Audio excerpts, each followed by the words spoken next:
Que es bonito. ¿El qué? El mar. El mar. Sí, es bonito. El mar es de lo más bonito que hay, Emilio.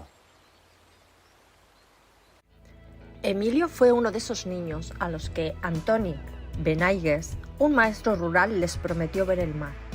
Un maestro con ganas de despertar el interés por el conocimiento de sus alumnos, más que de enseñar adoctrinando, que era lo propio en la época que vivía, un convulso 1935.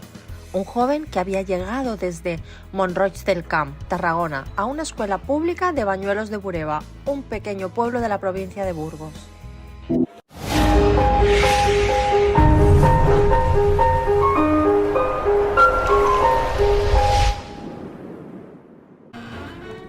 Antonio Benaigues, encantado. Aunque Antonio Benaigues es el protagonista de la historia, hoy estamos con la directora de la película, Patricia Font, que nos habla tan bien y tan bonito de esta película que nos ha hecho llorar desde el minuto 1.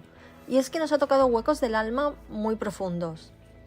Patricia recibía el Goya, el mejor cortometraje de ficción, en 2015 por Café para llevar. Y ha dirigido algunos capítulos de la segunda temporada de Pulseras Rojas, además de ser guionista y directora de la serie Citas, dirigiendo en 2019 su ópera prima, Gente que viene y va. Bueno, háblanos un poquito de la peli, cómo llegas a la historia, cómo llegas a este libro tan bonito, tan tierno, y cómo encuentras también el tono para contarnos la historia, como tú, bueno, hemos estado un poco hablando de intentar que nos llegue al corazón. Pues me llega un guión de una historia de un maestro que yo no conocía. Yo no sabía nada sobre él, no me había leído la novela original y gracias a eso la pude leer pues fresca, ¿no? Sin saber cómo terminaba. Entonces pude vivir la historia fresca sin saber, como un espectador cuando lo hacemos, sin saber cómo acabará. Y eso fue una gran ventaja. Y obviamente enseguida vi que tenía que dirigirla, sin dudarlo. Y la búsqueda del tono es un proceso largo y realmente no termina hasta que cierras incluso el color, te diría, ¿no? Es la última parte de la peli.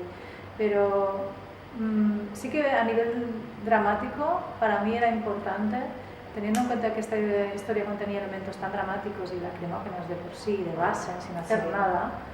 Para mí era importante, en cuanto a punto de vista de dirección, no exagerarlos, no pasarme con esos momentos que podían ser tan aún más dramáticos, o sea, no cargar las tintas en momentos que ya de por sí, sin hacer nada, eran muy fuertes, ¿no? Entonces, por ejemplo, pues no poner música en un sitio donde el silencio puede ser aún más impactante, o no ir a primeros planos, sino a planos generales, ¿no? Intentar hacer ese contraste.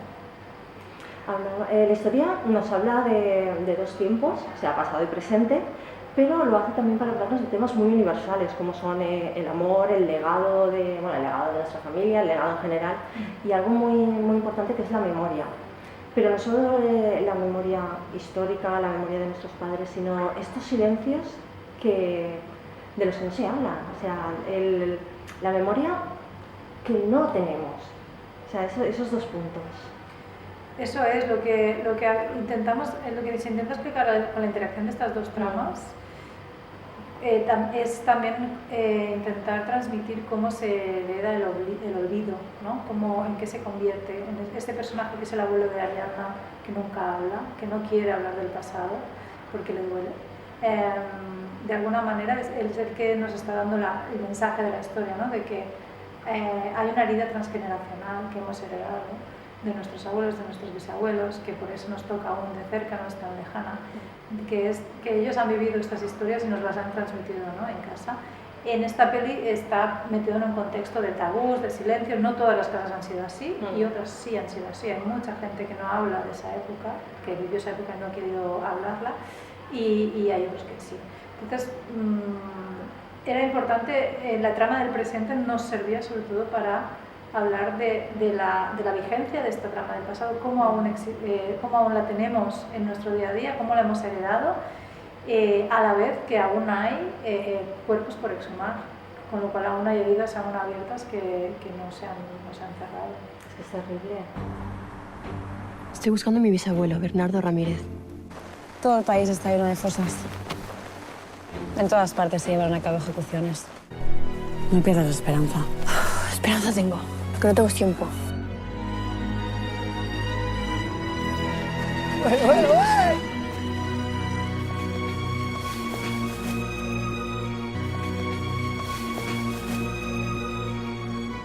¿Os gustaría ver el mar? Sí. Pues quiero que enseñéis este cuaderno en casa y que vuestros padres lo lean, que les digáis que este verano el maestro os llevará a ver el mar.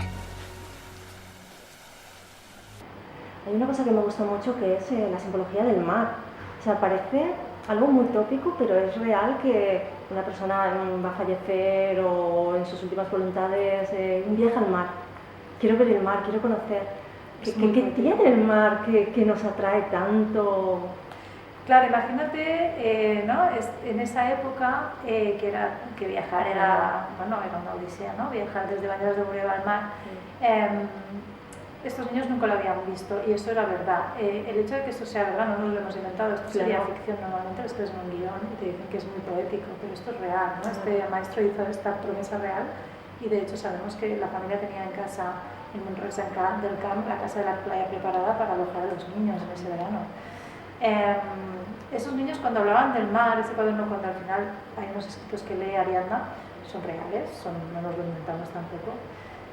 Muy curiosamente, nunca decían que el mar es azul. Claro.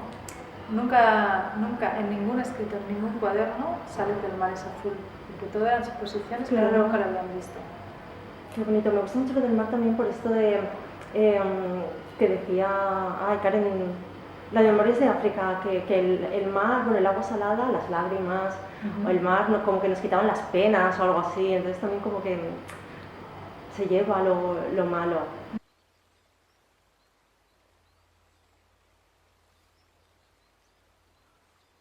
¿Ninguno de vosotros ha visto el mar? No. A mí me han dicho que debe de ser muy grande. Y muy hondo. ¿Y los demás cómo os imagináis el mar? Es donde cogen toda la merluza. Y el bacalao. Y los tiburones. Que sí, que me lo ha hecho mi padre. ¿Y qué más? ¿Qué más sabéis? Y el agua estará muy caliente. ¿Pero qué dices? Estará muy fría. Más que la del río. Escuchadme un momento. ¿Queréis escribir todo lo que sabéis sobre el mar? Sí. ¿Volvemos a la escuela y hacemos un cuaderno especial, un cuaderno sobre el mar? Sí. Pues vamos. ¿Os gustaría ver el mar? Sí. Pues quiero que enseñéis este cuaderno en casa y que vuestros padres lo lean, que les digáis que este verano el maestro os llevará a ver el mar. Me ha gustado mucho con los niños, bueno, aparte de cómo trabajan, de lo difícil que es la naturalidad, que se utilice la prensa, sus cuadernillos como sentimiento de libertad. O sea, es literalmente el poder de la comunicación de la prensa. Completamente, libertad de expresión, de comunicación, de creatividad. El hecho de darles a los niños voz propia, criterio propio, pensamiento propio, enseñarles a pensar por sí mismos, ¿no? Enseñarlos a volar, a soñar, a tener aspiraciones, ¿no? Por eso dice, es como vuestro propio periódico, podéis ser poetas, podéis ser lo que queráis, ¿no? Es una cosa muy inspiradora y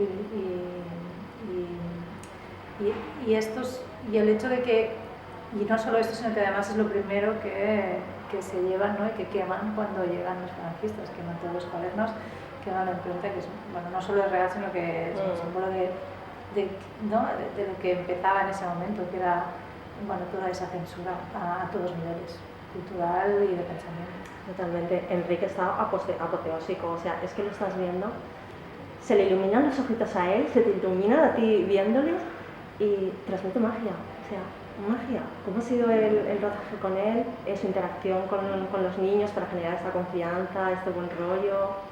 Bueno, Enrique con los niños fue muy generoso, consiguió establecer un vínculo que era muy importante y que además lo hizo de manera natural, sin forzar, porque además él también es padre, tiene mucha empatía con los niños, tiene mucha facilidad para comunicarse con ellos y realmente en esa aula la relación entre ellos fue muy bonita, no solo con Enrique, sino entre todos los niños, los tres y los demás, muy bonita, y Enrique a la vez es un actor completamente implicado en esta profesión, es un actor que arriesga, es muy valiente. Llegó a los ensayos con 1000 ideas, había leído mucho sobre el personaje Y realmente lo elevó de lo que había, que ya era un buen personaje, le dio un carisma, que es lo que él tiene mucho carisma, transmite muchísimo con la mirada. En cuanto hizo la prueba, supimos que era él, sin dudarlo, y vamos, no tenemos duda de que era la mejor opción. Qué maravilla. Cuando estaba un poco preparando la entrevista, me había un poco la frase de promesas fusiladas, en el sentido de Sí. esto que ya no solo él, sino que todos hacemos y a lo mejor llegan y nos cortan las alas. Y además, cuando la estaba preparando, tan normal, tenía de fondo pues esto que estaba pasando hoy de la jura de la Constitución, que me ha parecido como tan, no poético, me ha parecido tan, no sé, como que me estallaba la cabeza, digo, no puede ser, o sea, que juntar estos elementos. ¿Piensas que todavía necesitamos esta libertad, que tenemos este peligro, que puede ser que estemos también en un momento de promesas fusiladas? Creo que la censura ahora tiene otra forma. No puede ser como antes, porque ahora ya tenemos una cultura y unas vivencias muy distintas, aparte de que la información vuela, tenemos 1000 cámaras de información, que las cosas han cambiado mucho. Pero la censura se ejerce de otras maneras, más, bueno, a lo mejor más íntimas. Totalmente. Pues muchas gracias. Pues muchas gracias a ti. Ha estado muy guay, muy bonito. Sí, es lo que necesito. Sí, yo creo que sí. Los niños tienen que ser lo que ellos quieran, pero sobre todo, tienen que ser niños. Eres el maestro más raro que ha pisado nunca este pueblo.